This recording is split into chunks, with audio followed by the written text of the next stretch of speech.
प्रिय साथियों, दर्शकों नमस्कार। हमारे खास बातचीत कार्यक्रम में आपका सभी का बहुत-बहुत स्वागत है।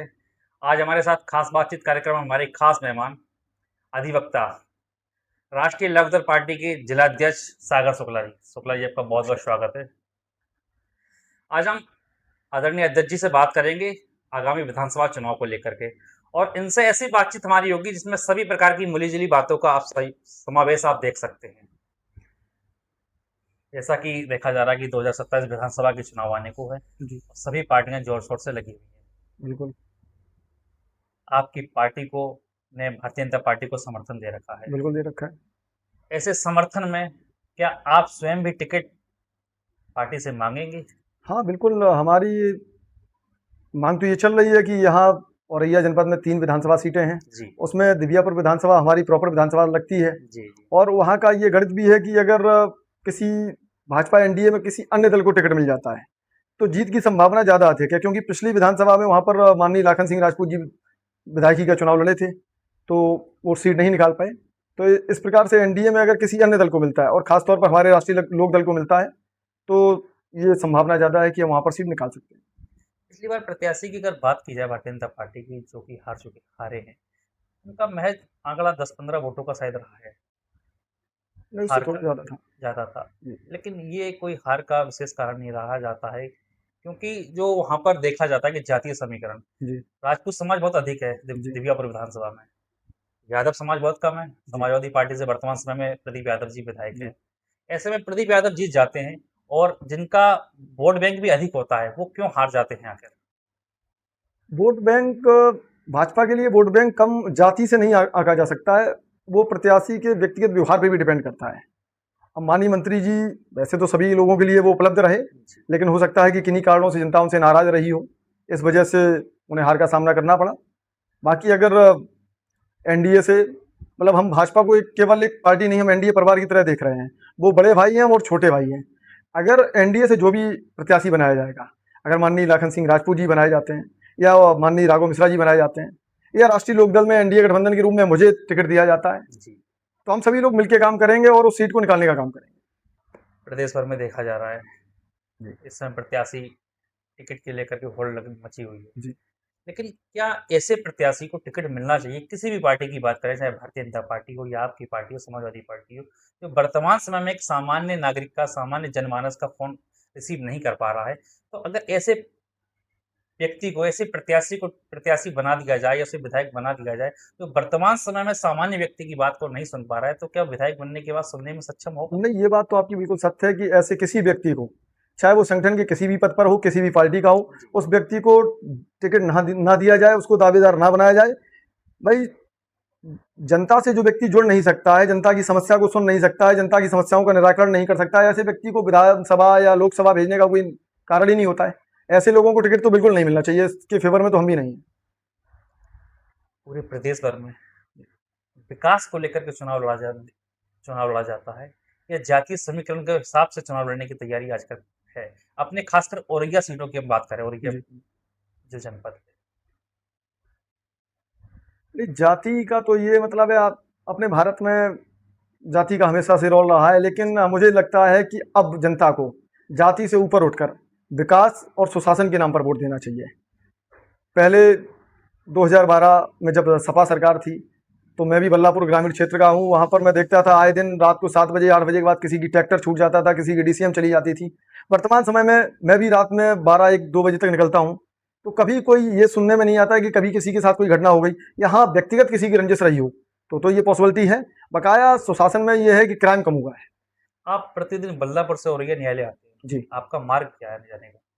हमारा मार्ग ये होता है कि मैं वाया जीतमल होके नेशनल हाईवे से भी आ जाता हूँ, बुंदेलखंड एक्सप्रेस वे की सर्विस रोड हमारे जो ग्राम से ही निकली हुई है, वहाँ से भी आ जाता हूँ और ये फफूंद होके 3 मार्ग बने हुए हैं। आप औरैया से फफूंद की अगर बात की जाए, तो 2 जगह पर कम से कम 200 से 300 मीटर की दूरी में पूरी सड़क खुली। जी, लंबे समय से भारतीय जनता पार्टी की सरकार रही है। जी। उस सड़क पर किसी प्रकार का कार्य क्यों नहीं हुआ? उस संबंध में मैंने भी पत्राचार अपनी पार्टी के माध्यम से किया था। उसमें मुझे जानकारी प्रशासन द्वारा दी गई है कि इसका हाईकोर्ट में कोई विवाद चल रहा है। अब जब माननीय उच्च न्यायालय किसी मामले में संलिप्त है या वहाँ पर कोई याचिका विचाराधीन है, तो प्रशासन के स्तर पे उसका समाधान हो पाना संभव नहीं है। हालाँकि मैंने ये फफूंद से औरैया तक की जितनी भी रोड है जी। उस पर झाड़ियां बहुत ज्यादा अधिक मात्रा में हो गई थी। यात्रियों को बहुत असुविधा हो रही थी, नीलगाय वगैरह अचानक निकल पड़ती थी, एक्सीडेंट होते थे। उस संबंध में मैंने पत्राचार किया था। उस पत्राचार का फायदा ये हुआ कि पूरी वहां यहाँ से लेके फपून तक रोड पर झाड़ियां कटवा दी गई हैं। बीच बीच में जहां गड्ढे वगैरह थे वो पैच मरम्मत करा दी गई है। केवल देवरपुर सरैया और ये पुल का एक विवाद रह गया है, उसमें भी हम लोग लगे हुए हैं। अगर माननीय न्यायालय का आदेश रह गया है, उसमें भी हम लोग लगे हुए हैं। अगर माननीय न्यायालय का आदेश जल्दी आ जाता है तो उस पर भी हम लोग काम करेंगे। औरैया जनपद में 3 विधानसभा सीटें हैं। जी। औरैया सदर, दिव्यापुर, बिधुना। तीनों ही जगह से आप कैसे प्रत्याशी को विधायक बनाने का खुद की विचारधारा आप अपनी बताएं, नहीं, क्योंकि आप एक बहुत ही सुलझे हुए व्यक्ति में समझ में आ रही है। विचारधारा तो वही है कि जो जनता की मदद करे, जनता के लिए हमेशा उपलब्ध रहे। जनप्रतिनिधि का मतलब है कि वो 24 आवर्स वर्क करे।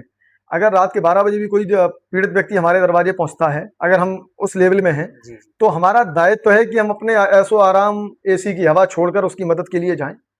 और ऐसे ही प्रत्याशियों को जनता को चुनना चाहिए कि जो उनकी सेवा के लिए, उनकी जायज मदद के लिए हमेशा खड़े रहें। अगर दिव्यापुर विधानसभा से आपको टिकट दिया जाता है, आप किन मुद्दों को लेकर के चुनाव लड़ेंगे? फिलहाल तो हम डिमांड कर रहे हैं।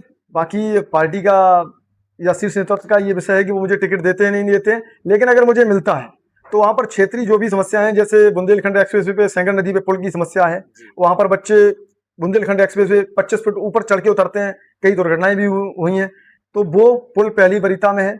बाकी ग्रामीण क्षेत्र में रोजगार के लिए बहुत ज्यादा, मेरे माननीय राष्ट्रीय अध्यक्ष जी कौशल विकास मंत्रालय में केंद्रीय मंत्री हैं, तो उनके माध्यम से मैं रोजगार अधिक से अधिक युवाओं को उपलब्ध कराने का प्रयास करूंगा। कौशल विकास से स्किल सिखाने का प्रयास करूंगा, क्योंकि अगर मेरे देश के युवाओं के पास स्किल होगी तो वो निश्चित ही रोजगार प्राप्त कर सकेंगे।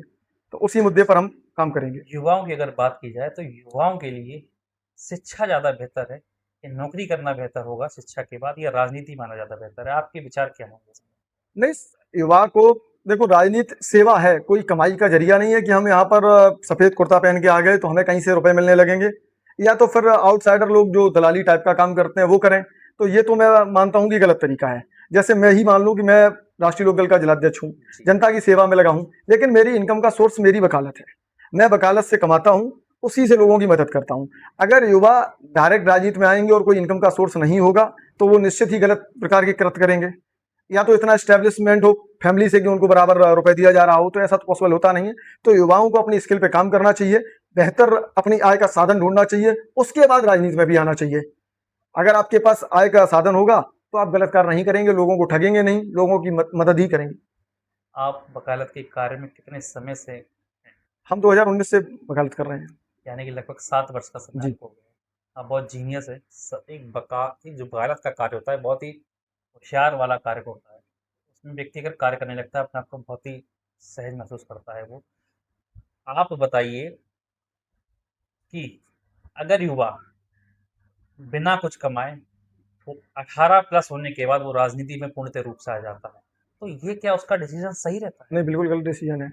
उसे क्या करना चाहिए? हमारे युवाओं को नहीं, जागरूक करें उसके लिए तो आप देखते हैं कि भारतीय कोई भी पार्टी हो, चाहे समाजवादी पार्टी हो, भारतीय जनता पार्टी हो, कांग्रेस पार्टी हो, आजकल पार्टियों में युवाओं में राजनीति करने की बड़ी होड़ लगी हुई है। मैं दल से ऊपर उठकर ये बात कह रहा हूँ। हमारे पास अभी एक किसी अन्य पार्टी के पदाधिकारी आए हुए थे पिछले हफ्ते, तो उन्होंने दिखाया कि भैया हमारे ऊपर गुंडा एक्ट का नोटिस जारी हो गया है। तो हमने देखे उनके। अगर युवा बिना कुछ कमाए वो 18 प्लस होने के बाद वो राजनीति में पूर्णतः रूप से आ जाता है, तो ये क्या उसका डिसीजन सही रहता है? नहीं, बिल्कुल गलत डिसीजन है। उसे क्या करना चाहिए? हमारे युवाओं को नहीं, जागरूक करें उसके लिए तो आप देखते हैं कि भारतीय कोई भी पार्टी हो, चाहे समाजवादी पार्टी हो, भारतीय जनता पार्टी हो, कांग्रेस पार्टी हो, आजकल पार्टियों में युवाओं में राजनीति करने की बड़ी होड़ लगी हुई है। मैं दल से ऊपर उठकर ये बात कह रहा हूँ। हमारे पास अभी एक किसी अन्य पार्टी के पदाधिकारी आए हुए थे पिछले हफ्ते, तो उन्होंने दिखाया कि भैया हमारे ऊपर गुंडा एक्ट का नोटिस जारी हो गया है। तो हमने देखे उनके मुकदमे, हमने उनको यही समझाया कि राजनीति करिए, लेकिन ऐसा कोई कार्य नहीं करिए जिससे कानून का उल्लंघन हो, आपके ऊपर मुकदमे लिख जाए। अभी आपकी उम्र 23-24 साल है और इनकम का कोई सोर्स नहीं है, और उसके बाद आपके ऊपर 4 मुकदमे हो गए, जिला बदर करने की स्थिति आ गई है। तो युवाओं के लिए तो यही मेरा एक सुझाव है कि पहले वो अपने आप को स्टैब्लिश करें, पहले अपनी फैमिली पे फोकस करें, अपने स्किल पे फोकस करें। जब आय का साधन अच्छा हो जाए उसके बाद राजनीति में आए। हमारे सभी दर्शकों को बताएं आप कि जनपद में तीनों विधानसभा सीटों से आपकी राय से आपकी पार्टी से या आपकी जिसमें आप समर्थन करते हैं भारतीय जनता पार्टी से, एनडीए की पार्टी से, किन प्रत्याशी को टिकट मिलना चाहिए? नहीं, ये विषय तो भाजपा के और हमारी पार्टी के राष्ट्रीय अध्यक्ष या राष्ट्रीय कार्यकारिणी निश्चित करेगी। और संभावना है कि हमारी पार्टी, व्यक्तिगत शायद कोई आपके विचार हो, आप हमें दर्शकों नहीं को बताएं। व्यक्तिगत अभी तो हम ये नहीं बता सकते कि किस व्यक्ति को मिल सकता है। सभी लोग दौड़ में लगे हुए हैं, सब अपना प्रयास शत प्रतिशत कर रहे हैं, लेकिन हम पार्टी से हटके भी जनता की सेवा में लगे हुए हैं। अभी आपको हाल ही में जानकारी हुई होगी कि मैंने मंडी समिति के सामने फुट ओवर ब्रिज पास करवाया था। उसके बाद जनता की डिमांड आई कि इंडियन ऑयल के सामने भी अच्छा है, तो इंडियन ऑयल मैंने पत्राचार किया एनएचएआई में, वहां से इसकी भी अनुमति मिल गई है, बस टेंडर की प्रक्रिया विचाराधीन है।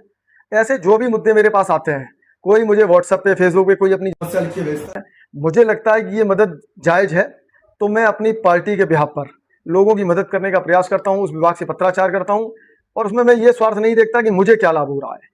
तो ऐसे कोई भी मुद्दे मेरे पास आते हैं, जैसे बुंदेलखंड की सर्विस रोड पर काफी गड्ढे हो गए थे, मैंने एक दो बार वहां से निकले तो वहां पर देखा कि लोगों का एक्सीडेंट हुआ है, तो मैंने विभाग से संबंधित विभाग से पत्राचार किया और वो सब पैच मरम्मत कार्य कराए गए। जहां भी समस्या मुझे दिखाई पड़ती है पूरे जिले में, मैं एक दिन एक सरकारी कार्यालय में बैठा हुआ था, तो एक कर्मचारी ने कहा कि भाई साहब आप आईजीआरएस बहुत करते हैं, लगभग मैं 400 आईजीआरएस, आईजीआरएस मतलब जन सुनवाई जन शिकायत। तो मैंने उन्हें यही बताया कि मुझे जहां भी कोई जन समस्या दिखाई पड़ती है, मैं अन्य लोगों की तरह पीठ देके नहीं निकलता हूँ। मुझे जन समस्या दिखाई पड़ी, मैंने अपनी गाड़ी रोकी, मैंने उसकी फोटो ली, उसकी जानकारी ली। अभी मैं हाल ही में दिबियापुर क्षेत्र में गया हुआ था, वहां पर एक अनैया का पुल है नदी का, वहां पर लगभग 15 फुट नीचे गड्ढे हैं, तो जो भी वहां से मूव करता है अक्सर वहां एक्सीडेंट हो जाता है। पिछले हफ्ते एक वैगनार गाड़ी पलट गई थी, तो उस संबंध में भी हम विभाग से संबंधित विभाग से पत्राचार कर रहे हैं कि वहां पर कुछ ऐसी व्यवस्था की जाए कि जनता की मदद हो सके। प्रिय दर्शकों, आपने देखा सागर शुक्ला जी के विचार बहुत ही अच्छे हैं। जनपद के लिए, प्रदेश के लिए, पूरे राष्ट्र के लिए शायद ऐसा नेता आपको देखने को पूरी जनपद में नहीं मिलेगा। छोटी चीज, छोटी समस्या को लेकर के ये उसके निराकरण के लिए स्वयं ही लग जाते हैं। इन्हें किसी की आवश्यकता नहीं होती कि उसे से कहें, मदद करें या उसको बहुत ज़्यादा बढ़ा चढ़ा के, स्वयं ही अपनी इच्छा से पूरे कार्य को निपटाने का प्रयास करते हैं। शुक्ला जी, आपका बहुत बहुत धन्यवाद।